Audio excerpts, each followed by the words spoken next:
What's up, everybody? It's Vince from Mixbus Mania, and today I want to talk about virtual drums, and in particular routing virtual drums in Mixbus. I've chopped this up into a few different videos just because there's a lot of stuff to cover, but this is what we want to end up with here. I want to be able to select which tracks I route from my virtual drum plugin into Mixbus so that I can set it up and mix it just like I was mixing live drums. We're going to look at pin connections and routing in Mixbus, how Mixbus works with the virtual drum plugin to do automatic routing and what that looks like, and then how we can use that to route the tracks the way that we want them.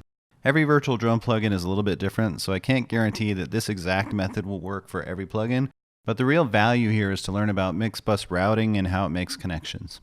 Alright, so let's get started. There are two ways to route your virtual drums in Mixbus. The first will route the outputs from your virtual drum plugin to a pair of stereo outs, and the second way will fan out all of the outputs from your virtual drum plugin to a bunch of separate tracks within Mixbus. Most virtual drum plugins are very similar in that they have a mixer inside of the plugin, and they have some reverb effects and things like that, compression, maybe tape simulator or something like that in the plugin, and you could mix your drums within the plugin if you wanted to. When I mix drums, I prefer to mix them all in Mixbus on separate tracks, as if they were recorded live. So I like the idea of the fanned out multi-out from the plugin that Mixbus does, but since it's kind of auto-generated from the way the plugin is set up by default, it doesn't really meet my needs right out of the gate. So I want to show how you can set up custom routing from your drum plugin so you can have just the tracks you want and mix them as if they were recorded live. So first let me take a minute to walk through the two ways that Mixbus sets up routing automatically, and then I'll show you how to set up custom routing that fits the way that you like to work. So let's try the first way. So I'm going to right click over here to add a track and select MIDI tracks. And I have Easy Drummer selected already. So I'm going to use Easy Drummer as my drum plugin, and then I'll click add and close. And now I'll be prompted for how I want to configure this plugin. So my options for output configuration are automatic, or if I click the drop down, there's 32 channels. So automatic is the one I'm going to set up this time, and then I'll click add.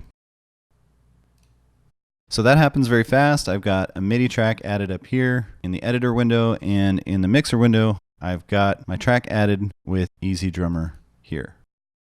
Okay, and in Easy Drummer, if I go to the mixer tab, all of the outputs for these drum tracks are set to the same output.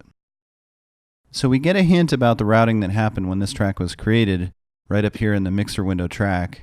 You can see some of the routing there, and if you come down here in the track and right click and then select pin connections, you'll see the number of audio outs here.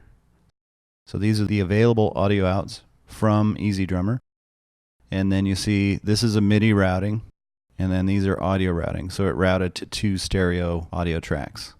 This is interesting to take note of because this is going to change when we use the fan out option.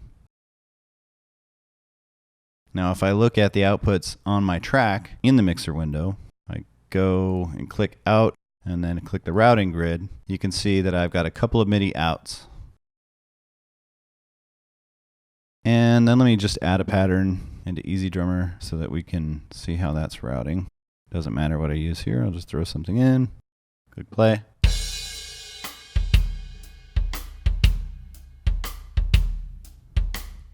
Okay, so that is routing stereo outs from Easy Drummer to the master bus through this track. Nothing fancy.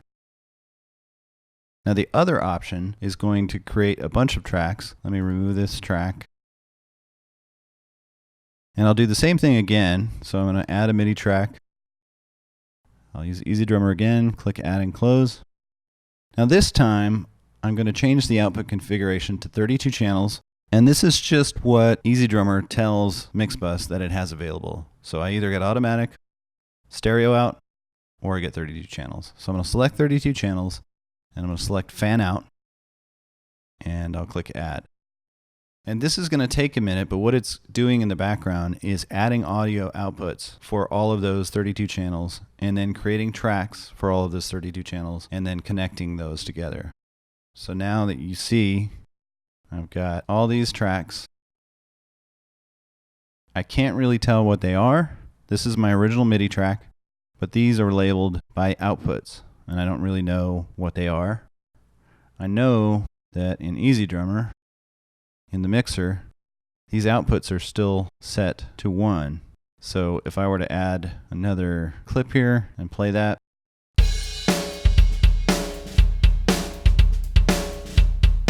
that's still only outputting on the first 3 tracks here. So it's the MIDI track has all of the data, and it's going to stereo out 1 and 2 for these 2 tracks. Now, to spread that out, I can go to the mixer, and in some drum VSTs, you have to change these all manually to each different track.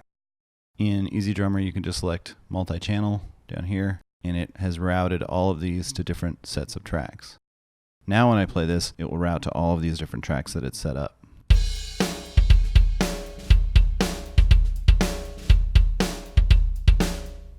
So, but it's got some things that I don't really like.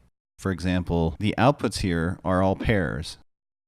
Output 1 from EZDrummer is really output 1 and 2. It's MIDI outs 1 and 2. This is outputs 3 and 4, etc. So as you go up through these are all pairs, and it makes them all stereo. Even if it's a mono track in here, you can see these are mono tracks. These are stereo tracks, you can tell by the panners. But with this default automatic output, it routes them to stereo. So I'll solo this kick, play this, and this is the only way I really know that this is my kick track. It's routed to 2 different tracks. It's a left and right for the kick. But I don't want a stereo kick track, and I don't want a stereo snare track.